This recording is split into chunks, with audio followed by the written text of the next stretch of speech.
"Here's my last gift," said the husband as he handed over the divorce papers. "I've decided to remarry, so thanks for being my ATM all this time. Here is the story of my revenge against my husband, who was a terrible person. My name is Helen, and I am 50 years old this year. Tomorrow is a special day for me because our family's long-standing debt will finally be paid off.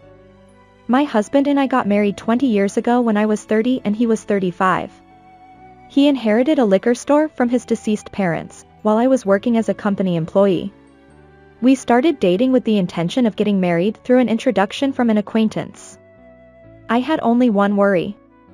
What if he asks me to help run the liquor store together?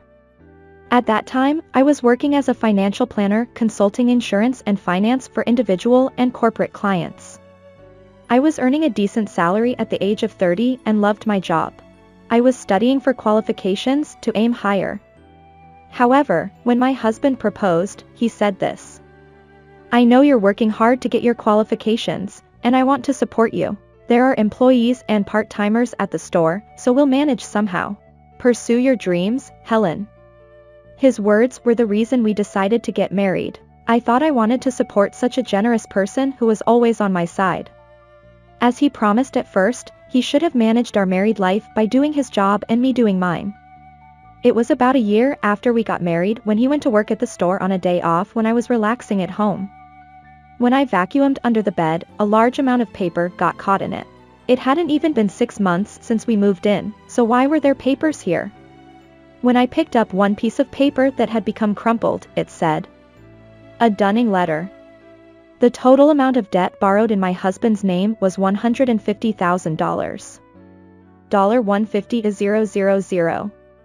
It's not $15, right? My head spun. Why? Why did he hide such a large amount of debt? That day, I confronted my husband. "What's going on? What is this debt? It's not like that. It's what my parents left behind." The situation was like this. The debt belonged to the liquor store that my husband ran rather than his personal debt. It seemed that his parents had borrowed money, but when my husband took over the store, he also inherited their debt. They didn't intend to abandon their inheritance because they had borrowed against the land and buildings of the store as collateral. Although it wasn't my husband's personal debt, it wasn't something that could be left alone. "But don't you pay back every month with a dunning letter?" I asked.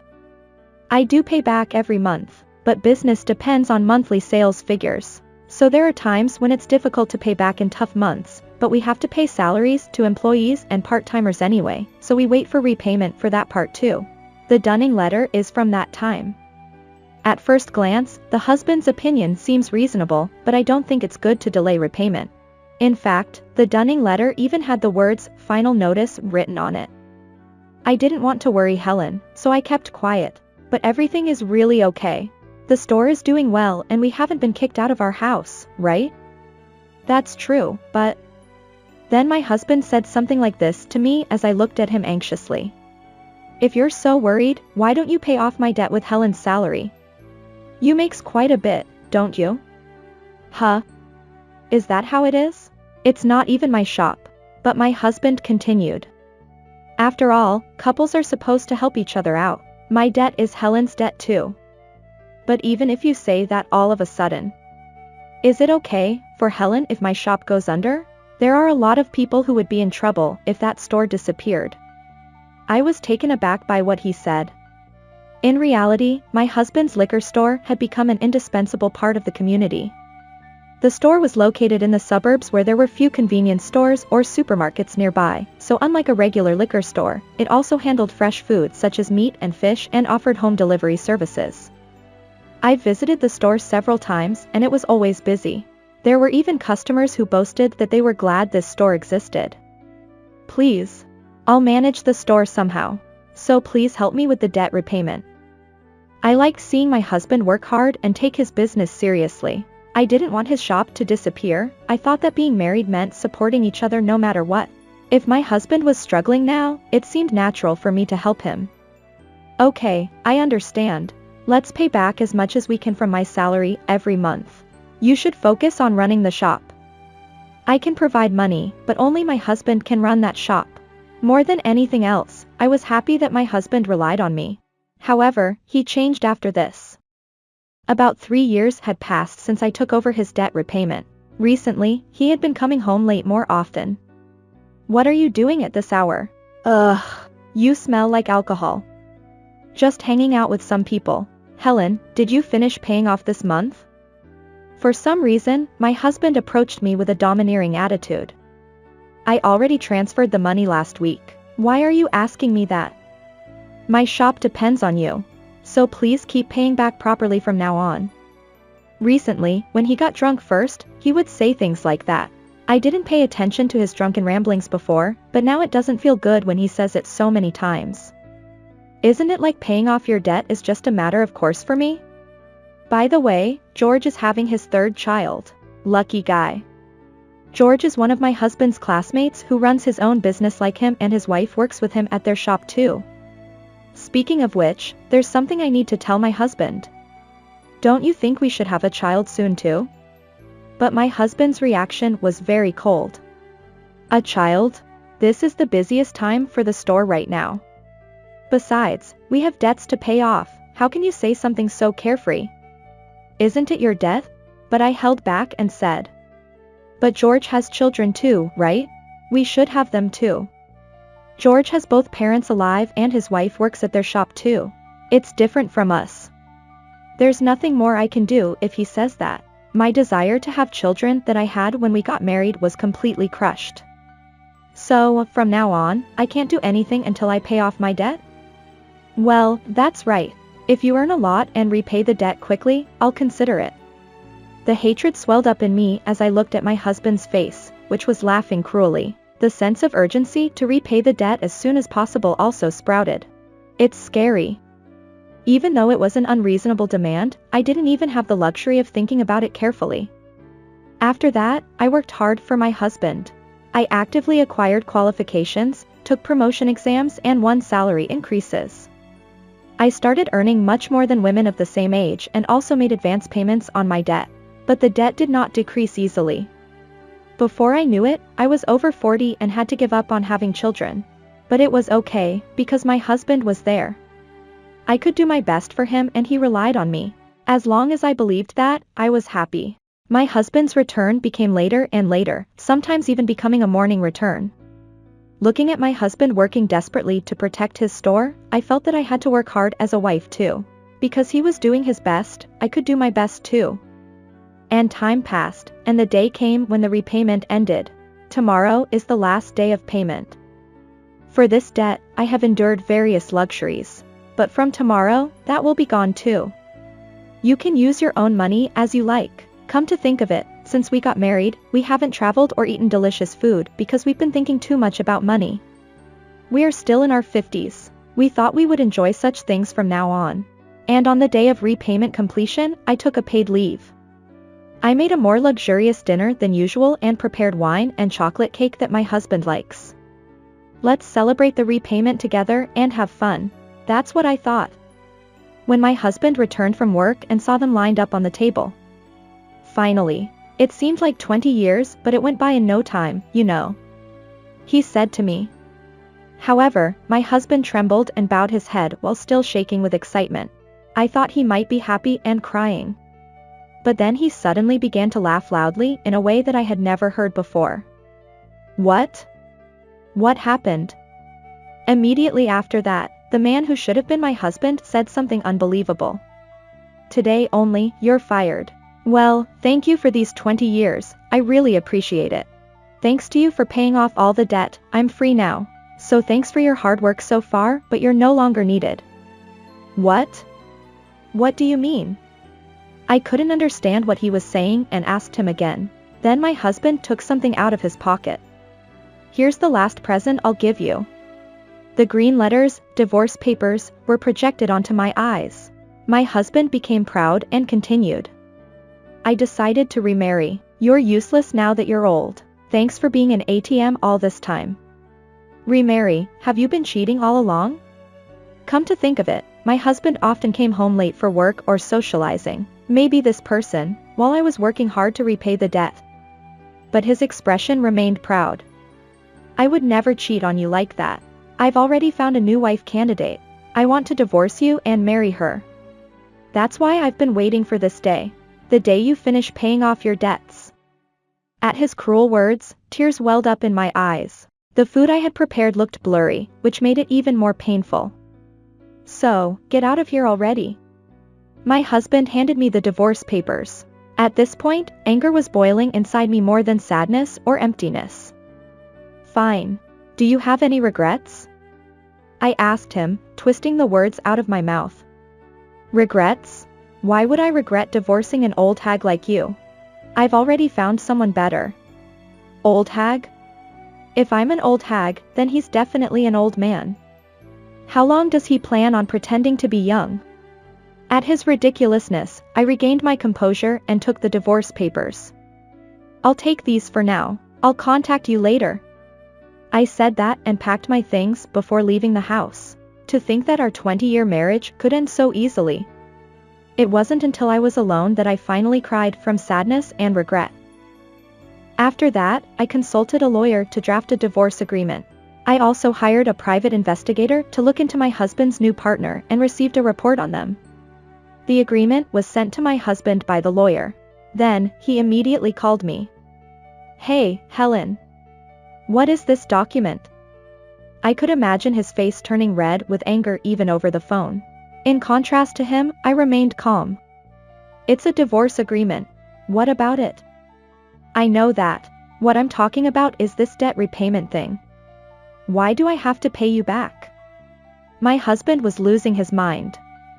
"This is about repaying the debt between us during our marriage." In other words, he wanted me to return the money that I had paid off instead of him. "Why should I? You were just doing me a favor by repaying it. Why are you bringing up the past now? What are you talking about? You were just repaying it as my wife. It's different now that we're getting divorced. So what about your supposed regrets? Did you just realize that now?" When my husband first brought up divorce, I immediately thought about repaying this debt. As someone who deals with insurance and finance on a daily basis, I often hear stories from various clients. Sometimes, they talk about divorce or inheritance issues. Thanks to that experience, it occurred to me not to sign the divorce papers right away but to go through a lawyer first. The amount of money that I had paid off instead of my husband was over $200,000 including interest. Since I had paid it all off myself, it was only natural for me to claim it back from him. That's all there is to it. My husband was completely taken aback by my firm attitude and the document with the lawyer's name on it. He had thought he could kick me out without paying any compensation or alimony. He really was clueless. "You don't have that kind of money." "Really? Then why don't you sell your store for funds?" "If I did that, there would be nothing left for me." "Are you some kind of demon? Aren't you still 55 years old? You can still work if you want to." I didn't feel any objections during my conversation with my husband and wanted to hang up soon, but there was one more thing I wanted to confirm. "By the way, what happened with your remarriage?" "That's none of your business." At his lackluster response, I couldn't help but burst out laughing. "Sure, that might be the case. It sounds like you're going through a lot, so hang in there." As I was about to hang up the phone, my husband clung to me and said, "Wait, Helen. I'm not going to remarry. I want to try again with you." I told him this before hanging up. "Try again? Don't make me laugh. I'm rejecting you." I had been married to this man for 20 years. To an outsider, I might have looked ridiculous. But until he brought up divorce, I had respected him quite a bit. It was because I saw how hard he worked for his shop and customers that I was able to support him. But after 20 years, it turned out that he was just a fool. The talk of remarriage was entirely his own idea. He had joked with a teenage part-time worker named Becky, saying, "Becky is cute. Will you be my wife?" Becky had jokingly replied, "Well, if you let me be a housewife." He misunderstood her joke as being serious. When Becky realized how serious he was, she naturally freaked out. The situation escalated to the point where her parents threatened to sue him. When I saw the report from the private investigator, I laughed so hard that my stomach hurt. Come to think of it, my husband would come home late. I thought he was just a hard worker who was passionate about his job, but it was actually the opposite. He would often flirt with young girls at his favorite bars and clubs. He would say things like, "I'm surprisingly popular with younger girls, and I can get along with anyone because I'm a businessman." He would make girls uncomfortable by saying things like that. To him, I was no longer useful as an old wife and he only saw me as an ATM. His misunderstanding was so ridiculous that no one took him seriously and he almost got into trouble with the police for stalking. Cheating on me might have been better than what he did. He couldn't even stand on the ring of infidelity. But why did he come up with the idea of remarrying a younger girl in the first place? Apparently, it was because his friend George had become a grandfather. This is what George told me. As soon as he saw my grandchild, he said he wanted a child too. Even though his wife had been paying off their debts until then, she told him off for saying something like that. Who knew he would do something like this? George was speechless. I'm glad I don't have to spend my old age with such a man. I muttered those words to myself. After that, I divorced my husband. Since the cost sharing between us was not clear, there was room for negotiation with my husband to reduce the amount. However, I think I gave up just because I received a claim from a lawyer. It's amazing that such a spineless person has been in business until now. My husband sold his store to repay me. Fortunately, just before my husband sold the store, part-time workers and a few employees had fled, so they were not affected. Apparently, customers scolded him for selling the store that he had inherited from his parents, but when they learned that the reason for the sale was to repay his ex-wife, all of them were disgusted. The true story, which is like a joke, spread throughout the region that he got what he deserved after divorcing me. Even if we didn't sell the store, it would have affected our business if our bad reputation had spread. On the other hand, it might have been better to sell it before going bankrupt. The money from selling the store alone is not enough to repay me, so my husband is now working part-time while continuing to repay me. Sometimes, I was wrong. Can we go back to how things were? What was wrong with me at that time? George shows off his grandchildren. I receive such messages. Unfortunately, even if I refuse to answer calls, they come from various places. I asked my lawyer to notify him that, if you contact your ex-wife again, I will file a complaint. Then they stopped calling me altogether. As usual, my husband was abnormally afraid of lawyers. By the way, please ask me about my current job. I started working at a marriage counseling office. When I turned 50 and wanted to try a new job, an acquaintance started a new counseling office and I quit my company and joined them. Now I am helping couples who want to get married and also providing advice on money troubles between couples and how to choose insurance. Since they are going to be married as a couple, they are very popular with customers who want to talk openly from the beginning. This service has grown rapidly since its inception. Especially for someone like me who has had various experiences, it is also intended not to make others fall into the same trap. Although my salary has decreased slightly compared to when I worked for a company, I am happy every day that I can help people become happy. As someone who cut off her husband and became happy, today I am working hard as a bridge of happiness for someone else.